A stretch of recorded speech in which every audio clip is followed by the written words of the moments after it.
Right. Good evening, everyone. Welcome to the official launch of Frostcast Media Group. And today we are very privileged to have you because such audiences never are not always there. So it's good for you to be here. And also, you guys are a part of Frostcast, so it's just good for us to appreciate your presence because it's today and henceforth. This will be the blueprint for what Frostcast does. And even before anything, allow me to introduce my co-host. Brian, thank you for having me. Yes, and so many of us have wondered what Frostcast Media Group is.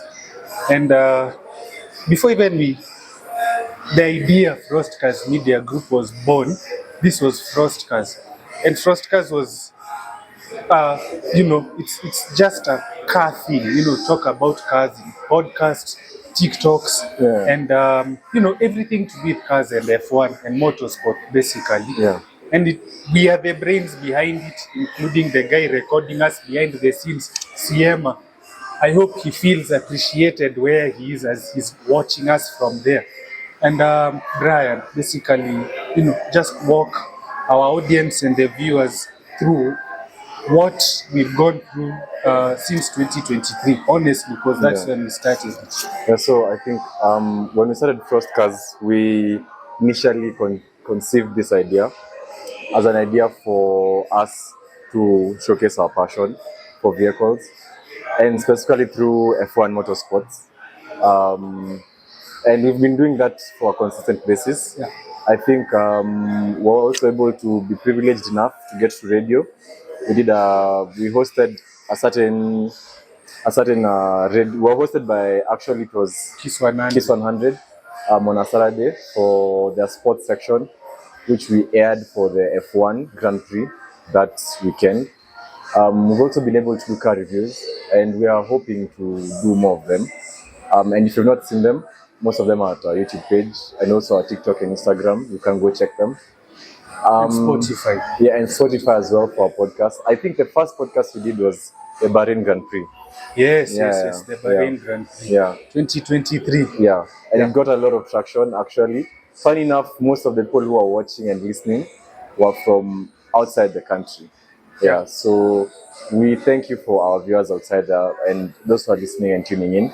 And so, over the course of time, I think we've progressively had also supporters. Honorable mentions are like Philip, who is in our midst. We also thank him for being a very added supporter. We also have this crew, our fans. Thank you for coming. Thank you very much. Yeah, so now with changing times, we've also been able to see the oncoming of other sports and other agendas. And that's why we now begin to rebrand our group. Now we became to be Frostcast Arena. So we are doing F1, we are doing football, we are doing NFL, which I do host, and we're looking forward to do many other things. Yes, yeah. So Frostcast Media Group, not Frostcast Arena. Yeah, sorry. Frostcast Media Group now houses Frost Arena and Frostcast. And here now Frostcast is basically given them the history. Yes. Yeah. And Frost Arena now was an idea born by CM and Brian, whereby we need to tap audiences from various sports. So we don't only focus on Formula One, we also focus on NFL. We started with NFL, and he has done a great job, a very good job in an NFL podcast. We have a line of Formula One podcasts, by the way. Go and check out our Spotify page and other music platform pages. And Frost Arena basically is sports, and we'll keep on diversifying the page as we grow. Yeah, sure. That's what we agreed. Yeah, sure. And so we started with NFL. Brian is the guru behind NFL. I think we'll go to football because it's the trendiest sport, which will unveil our hosts with time. And also as we get traction in Frost Arena. And that's basically about Frost Arena.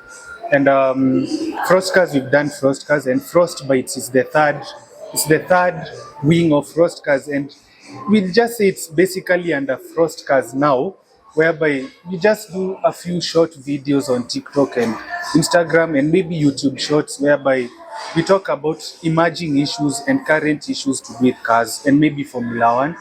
And these segments will be extended in our YouTube setup, such as this.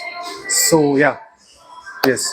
So we are very glad again you're here, and I hope you've gotten the gist of what Frostcars Media Group is and what we stand for. We don't want to create something where it's only for car enthusiasts. We want those who love cars and those who would like to learn about cars to just enjoy being in our presence, because this is something that's heavily overlooked. Ahmad. Yes. Yeah. Something that's heavily overlooked. So we hope that you enjoy this experience, and find us on our socials in Frostcars Media Group in Instagram, Frost Arena in Instagram, Frostcars Media Group in TikTok, Frostcars on YouTube. I think we'll change all those names with time, and we'll fix our website with time. But that is not what has brought us here. We are currently in the works of making a video, and actually the video is what has brought you guys here. I wish you'd be able to watch it on our screen, but it's still under editing, so you'll watch it in YouTube. We are talking about the Toyota Harrier, and more information will come after that, montage and all that. So yes, this is what to expect over the next rest of our lives. Yeah. We are doing this, and we hope you enjoy. Thank you.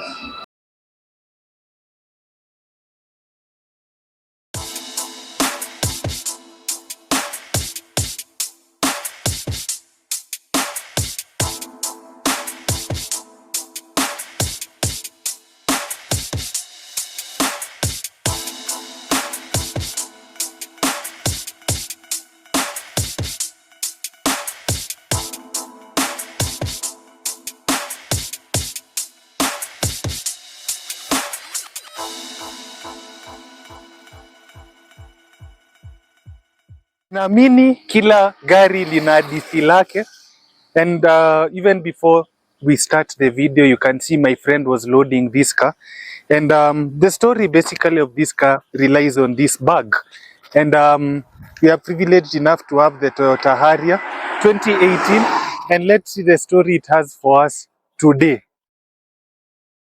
It's amazing how this world is revolving, and back in the day, we used to drive sedan cars, we used to drive cars with hatchbacks and SUVs. But now, in the fast-paced growing world, we are driving such cars like the Toyota Harrier 2018 and other cars in this class of crossover utility vehicles play a very important role in the car world, in the car scene.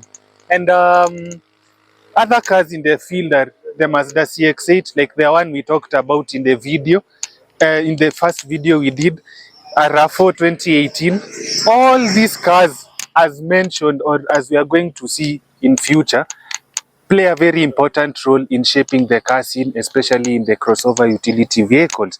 And these cars, before even we go into the engine specifications, these cars are, I don't know how to put it, in the center of sedan cars and sports utility vehicle, because this car alone can take you to Ushago, can take you for shopping, can take your kids to church.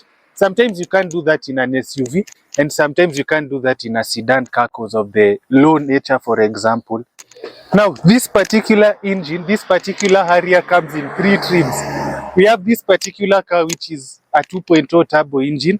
We have the 2.5 liter hybrid engine, and we have the 2.0 naturally aspirated engine.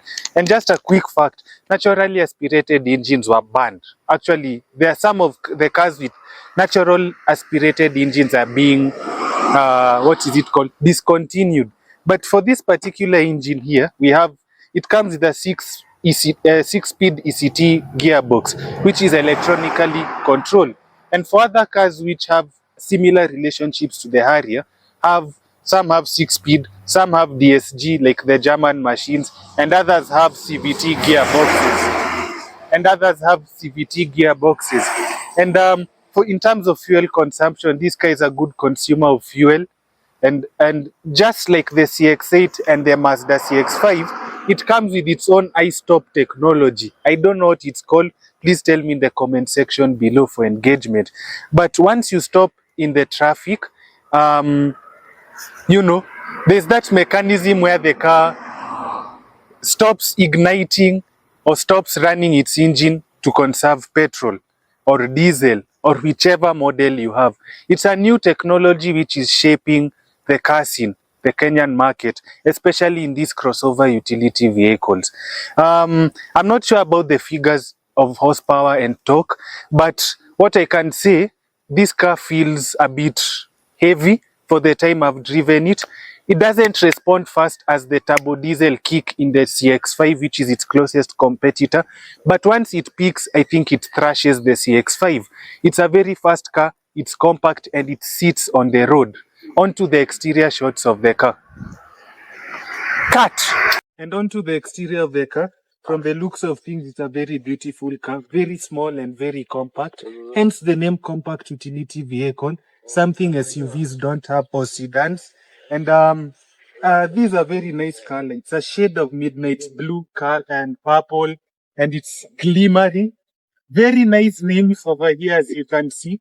Harrier did well with a very nice rim setup. Very nice and very stylish side mirrors. And these side mirrors come with sensors, by the way. So whenever you're outside, it takes to you and tells you that, guy, kuna mtu anakuja. Yes. And I like the trims as well, because we have the real color, the silver trims, and more trims over here. Trims, and trims everywhere. And very stylish cars, you can see. And when we talk about the lights, I like this design that the lights have, and this gives F1. This light over here gives F1. In the F1 cars, we have the rear deflector lights which do this. But this one, I think, lights up at night. Same as the front. At the front, we have projector lights, nice spotlights, and these lights in the number plate over here, which make it visible at night for your convenience. One of the things I like about this new model cars is the antenna they come with. CX-5 comes with this car, this antenna, sorry. This Harrier comes with this car, this antenna, sorry. And many cars come with this antenna, even the BMWs we see on the road. I like this shape of this antenna. This car, as the CX-5 looks like almost a shark, same as this one. Because the reason I'm mentioning the CX-5 a lot, it's the closest competitor to this car, and I hope we bring it in the video. I hope we know we fully understand we brought the CX-8, but it would be very important to bring the competitor of this car on board. And other than that, I have nothing much for the exterior. Maybe just to show you again how this boot opens, it's very cool.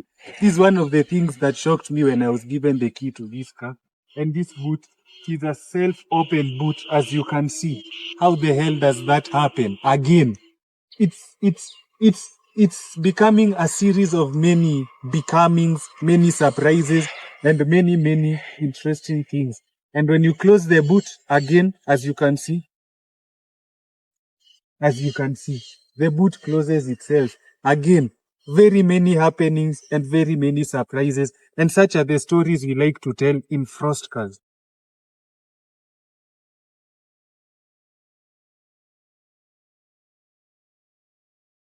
Welcome to the interior of this Harrier, and as you can see, I'm very happy. It's one interior that's to die for. Some crossover utility vehicles don't have this interior, like the CX-8 we did in the former video. It had less leather and more plastic and other things anyway. But as you can see, the dashboard is leather trimmed, and these red trims, oh my god, they are so nice. And this red trim complements the color outside there. Complements. And from the dash, of course, with its contents, you come to the screen here, powered by Alpine. Very nice screen. And this one helps you in, navigation, music, and all that. Don't worry, it's Chinese and Japanese and those languages, and it speaks to you as you drive. For the steering, feels light, feels nimble, feels small, and it even comes closer to you as you drive. Again, many occurrences happening at the same time. You have this voltage area here where you can charge your phone over here to just do this and do that, in and out. I don't know where you plug in your flash disks, but we are out of the area of flash disks. Very nice armrest and storage compartment over here. The car has sufficient legroom. I'm not in the position of maneuvering to go check out the legroom, but the car has sufficient legroom, sufficient space behind there. Remember, this is a family car, so all those specifications of a family car must be involved in this car. And yeah, it's a lovely car, has a lovely interior, and it's a privilege to be having this car over here with us. As in, look at how everything is so convenient to you. The start button is here. The electric handbrake is here. Traction control is here. Cruise control is here. Automatic headlights are here. Boot lid opener is there. All your window switches are automatic. Everything is so convenient. Your gearbox, the screen, the AC. It's just like this panel is driver oriented. As in, you don't have to struggle to, ati guy, Ian, switch on the AC. You do this, you can't do that. Instead, as the driver, you just, work your way around here. And this is a nice hack. There's the clock and the hazard button over here, which is very hard to see. And also for this screen, this mirror, rear view mirror, is automatic and it has a camera. I don't know whether it has been activated. I'm not sure. But you also need to have some sort of screen over here so that you can have the camera. All in all, I can't say so much about the interior of this car, but as you can see, as compared to other crossover utility vehicles, this car takes the cake. When you look at the CX-5, I'm not sure about the RAV4. I won't speak of the RAV4. I won't speak of the CX-3 because these cars I've not experienced. But this car amazes me more than the CX-5 and the CX-8. Other than that, some sort of negatives, maybe it's the business over here. So much business happening over here. It depends on whether you're a mother of 7 children. There's so much business happening over here. And yeah, that's all I can say about this car because there's nothing much, honestly, you can say about the interior of this car when it comes to negatives. Remember, this is a higher trim of the other versions, so maybe the other versions, when we go to their level, you won't see what this car has. This car has everything. And again, look what happens. You switch off the car and voila, it goes away. It just goes away. Yeah, so that's it for the interior, and on to the next segment of our post. So, in the grand scheme of things, in summary, basically of this great car, we've talked about its engine and it's a good consumer somehow. It has eco mode, which enables us to save on fuel. We've talked about its exterior. It's a generally beautiful car and a very compact car to have. We've also talked about the interior.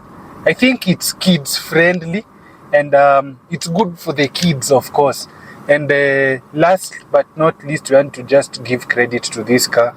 It's a totally amazing car, and it's been a good day, a good afternoon to shoot here in Tigoni. And yeah, back to the studio with the news with me and Brian.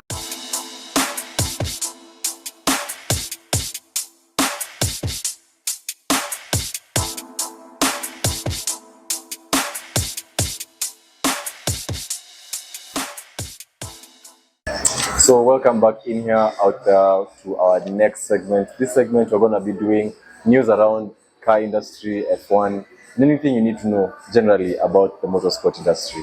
And so we'll hand it over to Frost. Yes, we are doing the news now, and this is Frostbites 2.0. Frostbites extended. And let's start with Kenya. Of course, charity begins at home. Mm-hmm. Kenya and Africa. And the first topic I want to talk about is so we are currently in the process of editing a video of one of the coolest cars in Kenya, the Harrier. And the Harrier is in a long list of crossover utility vehicles.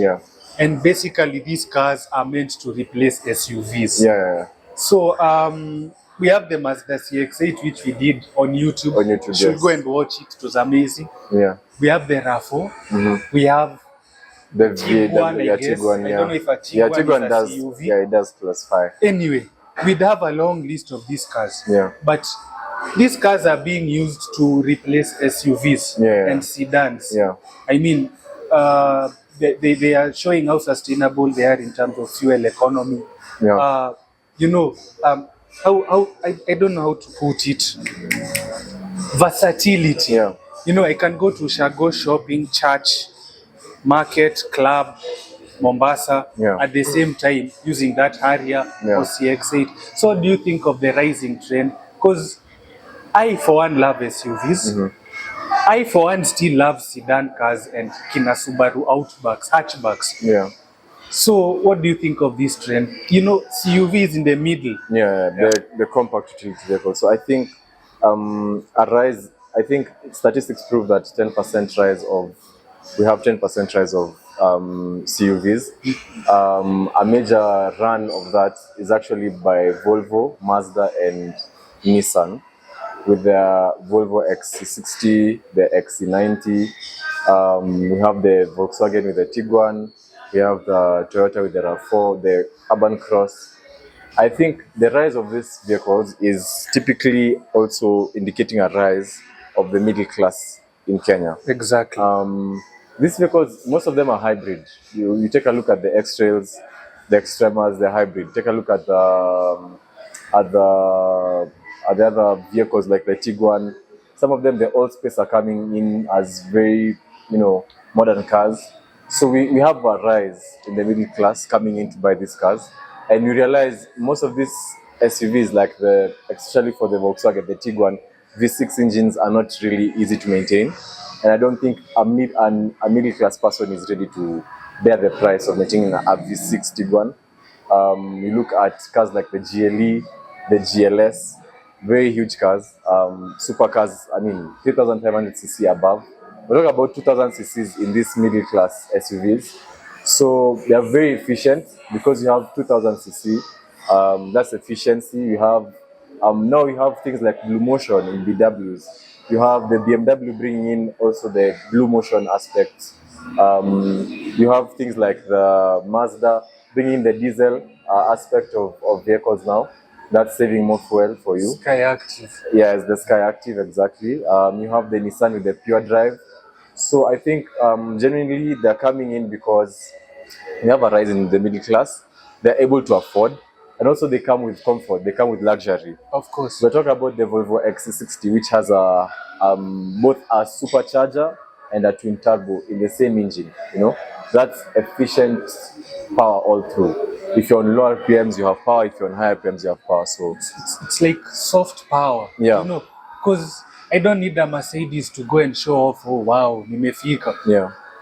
These crossover utility vehicles have this touch of power that these SUVs, these famous SUVs we know have. These Range Rovers on the road. Yeah. But now, as you've said, the middle class wants to be in the game. Yes. And you can't be in the game kama ufiki bei. Yeah. So you have to, name your price and go to where you belong. Yeah. And also, you've mentioned about most of these cars being hybrid. Yeah. Plug-in hybrid vehicles. Yeah. And we start with the Mitsubishi Outlander. Is it a crossover utility vehicle? It is because Mitsubishi has the line with the SUV being the Shogun, and also the Pajero. Those are the two. The Pajero, yeah, those are the two SUVs. The Outlander comes in as a middle class SUV because it provides both comfort, provides the speed, provides silent the luxury. Yeah, exactly. So, in fact, Outlander was famous even before these Mazdas came out. Yes. The old version of the due to the road test. Exactly. Yeah. Because it was RVR and Outlander. RVR, Outlander. Yeah. When people started realizing, higher, there are other cars in the market. Yeah. So let us, exploit these opportunities in the market.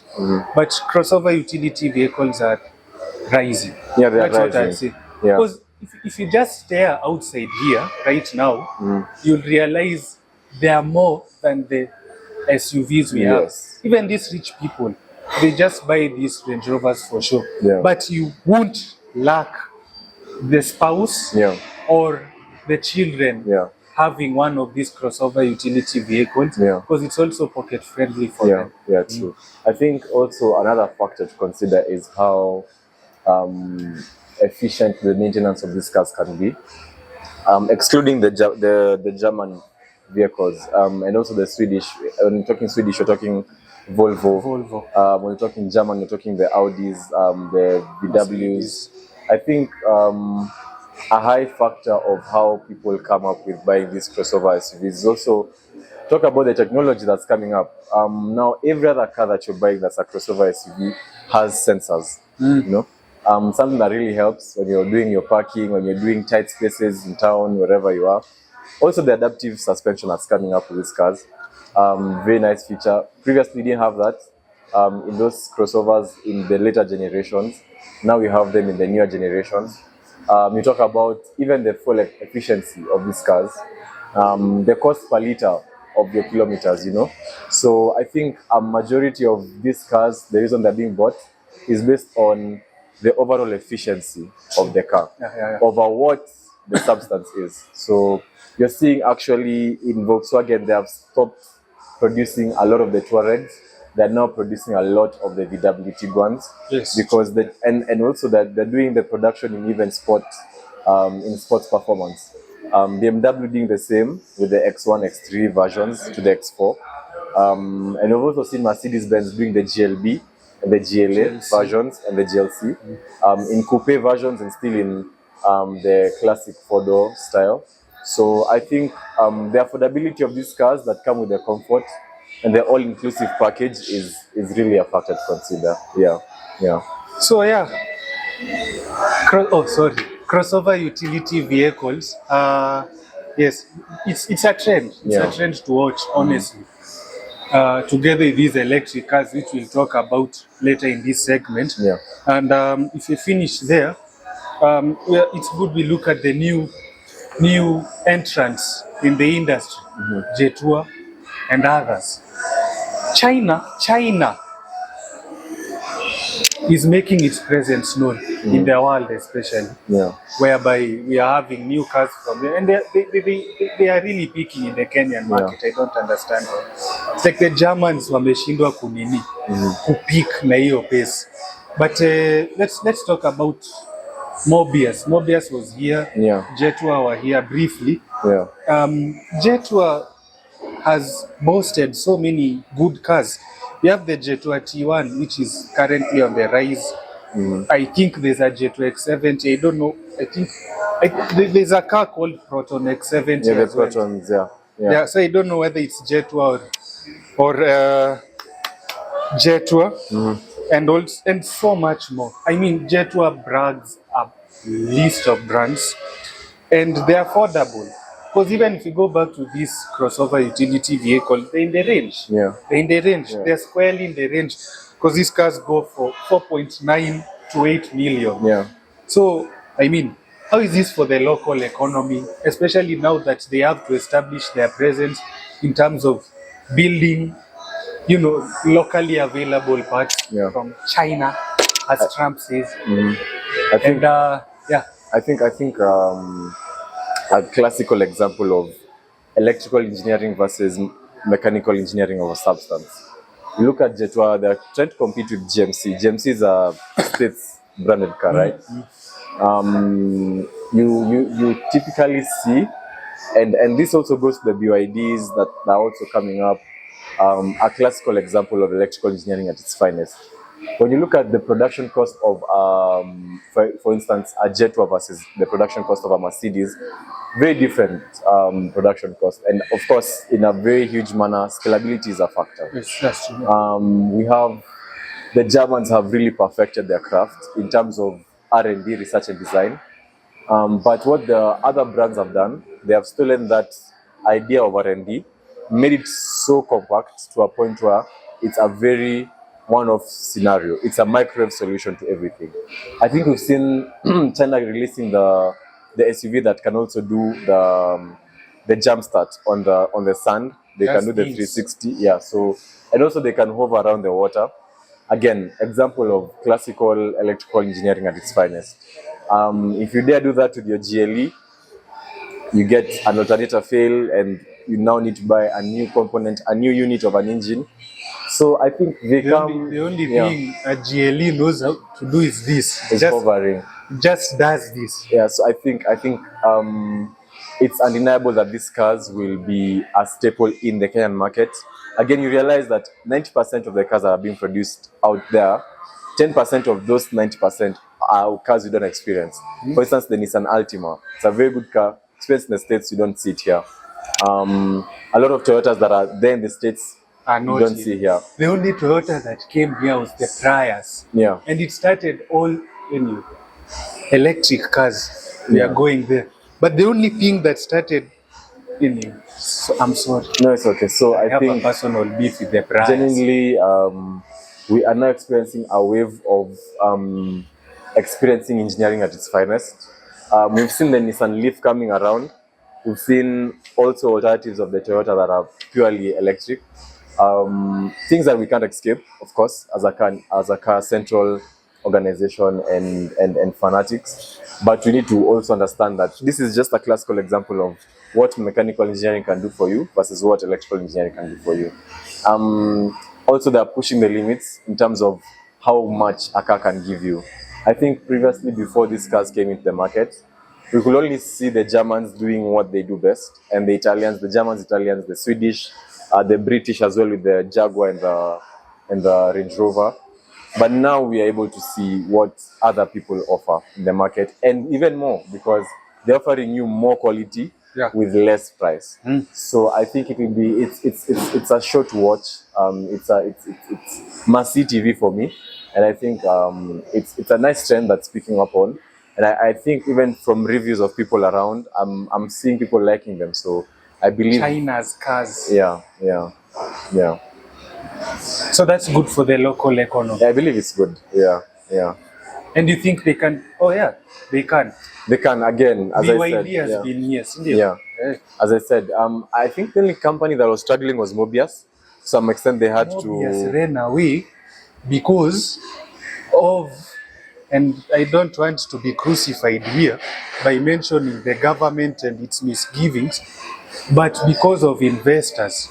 Okay, that's all I can say. Yeah, so I think we have some struggling companies, but there are others that are really doing well, exemplary well, if I can say so.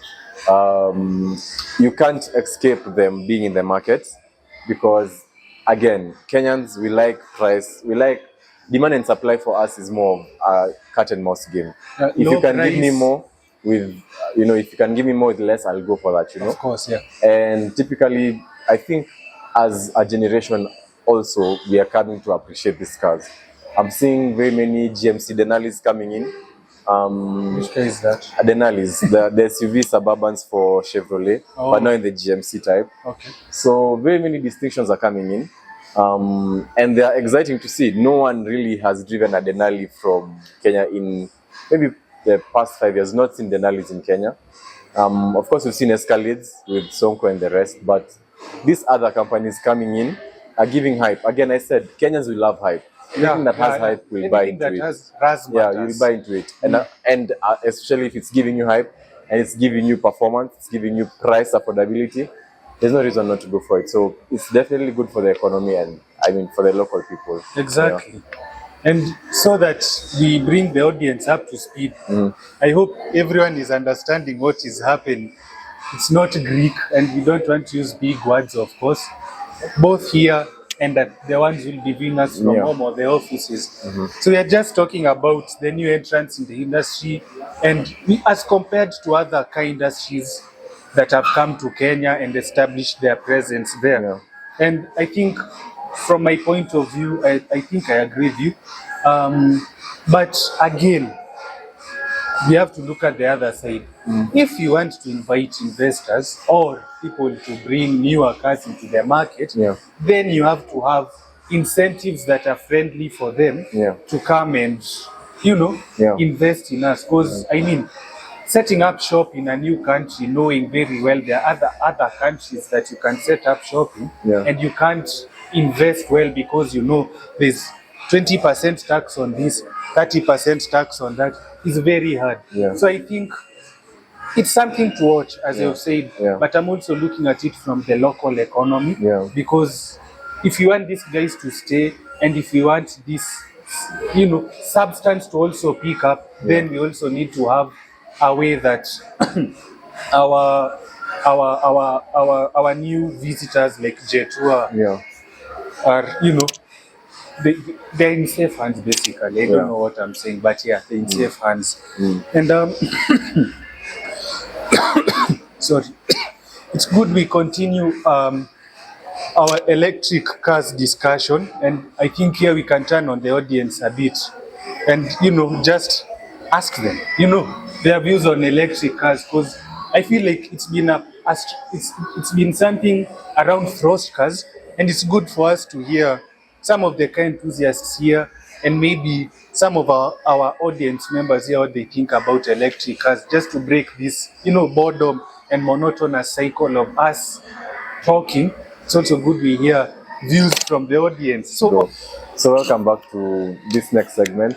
And in this next segment, we're going to be doing Q&As, and Frozen will be leading us to the Q&As. So we'll be engaging with the audience based on the content that we've been discussing throughout the video.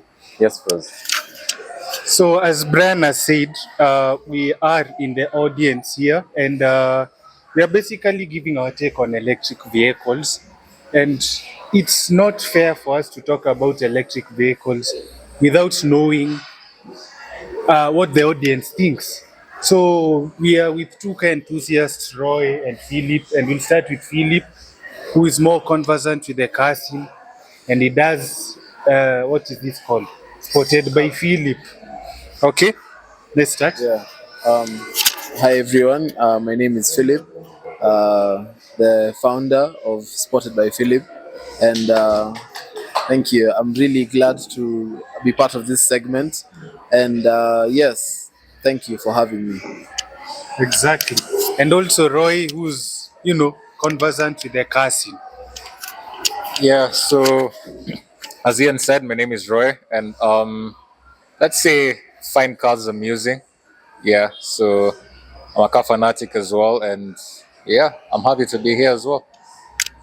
Yes, I think Froz, to just start off with the segment.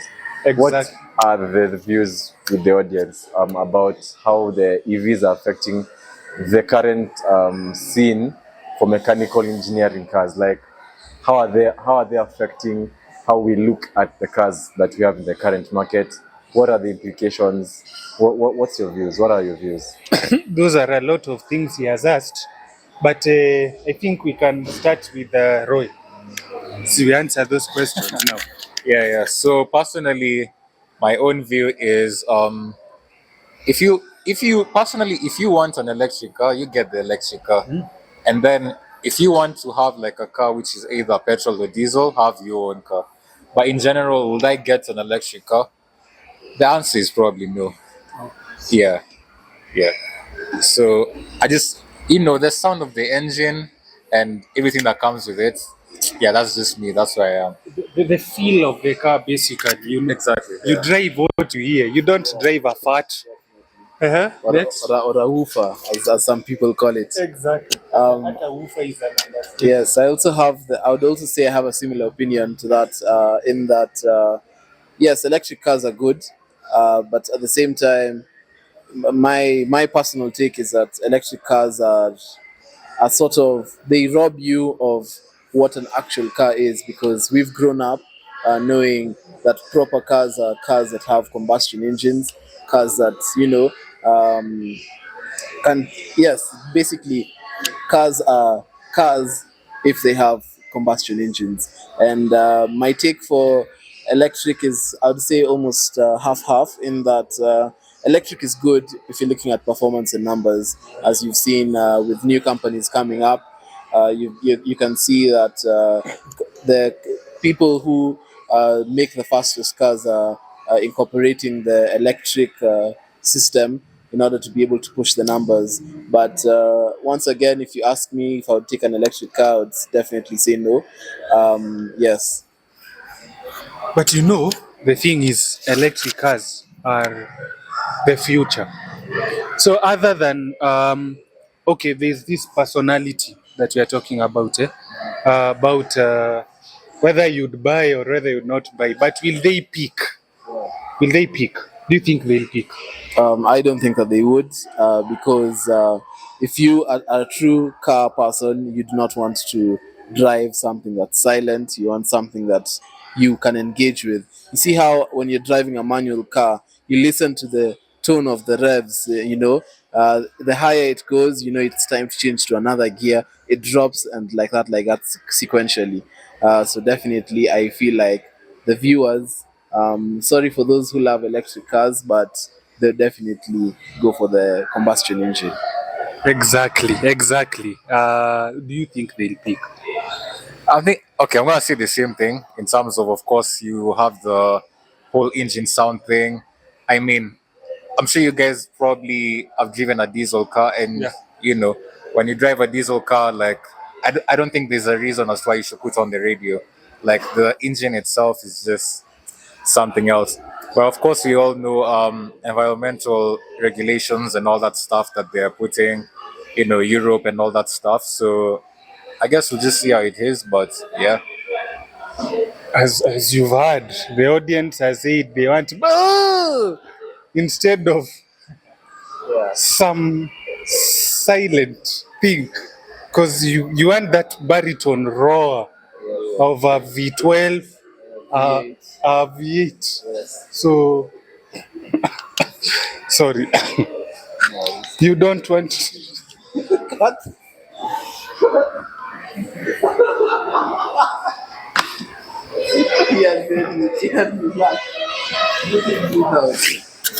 You guys should laugh. You guys. So you have not cut. Oh yes. So they want the oomph of all this, phenomena. The raw, the DSG fats, yeah. Fat. Yeah, DSG fats. Fat. Yeah. Okay. FARTS. It's okay. What is in GTIs? It's okay. Yes. Oh, it's okay. Get that in an electric car. Of course. So I think another question just was, you guys have mentioned about the way the site and the actual, the really vehicles are going. So we've seen currently what's happening with Mercedes. They have replaced the C63, yes, the S performance, and also BMW have replaced the M performance with the Highline series. Also Audi have been each one, right? Yeah. In the S-Line and RS. What do you really And think? Porsche the Taycan. Yes, what do you think about that? What do you think as a kind of person? What does that bring to your mind? Can I start? Exactly. Trump said this green thing is a con job in his UN General Assembly address.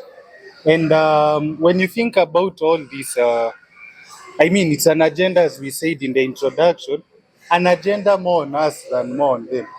But he also said Germany is going green and going bankrupt. It's pointless. It's just shit. Yeah. So and to answer the question, For me, I would say it's it's on. So for me, I would say that it's good that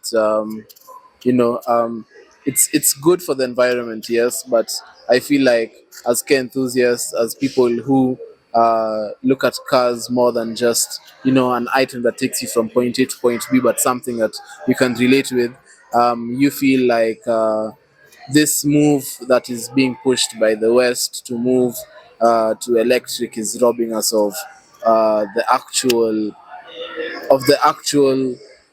car scene, if I would say that, because I don't think people would get out of their houses to go and see, electric cars that have gone to a car meet. That's not something a car meet is basically, you'll see cars that whose hoods have been open. You want to see what's under the engine, and for electric cars, there's nothing to show for it other than the technical parts, the nice aesthetics that you can see from the outside, and probably the interior. But that's it. Nothing more to see from there. Okay, that's a fair observation. What about you? Okay, personally, I'd say that the Push Taken is actually a really good car. For real, for real. Like, I've seen a review on it and it's a fire car. Okay. Of course, that comes with, like, the Porsche standards. Yeah, but in general, even from the comment that you said, when they're going green and they're going bankrupt, I mean, that's a good observation. The reality. Because you also saw how Mercedes downgraded the C63 from the 4-liter V8 to, like, is it an inline turbocharged or whatever it is? I think they're applying to, like, switch back to the V8, and because of the sales are going down and stuff. So, I'd say, especially for German car manufacturers, I mean, like, it was working. Yeah. So why would you, like, change it? Yeah, I think that's my observation. So, in conclusion, I guess what we are getting for the viewers, just to sum it up, it will take time for these electric cars to, peak. I hope I'm not lying, but they have personally said they are not buying. So, don't buy electric cars. Yes, just to be radical with all of you. And thank you so much for your views. And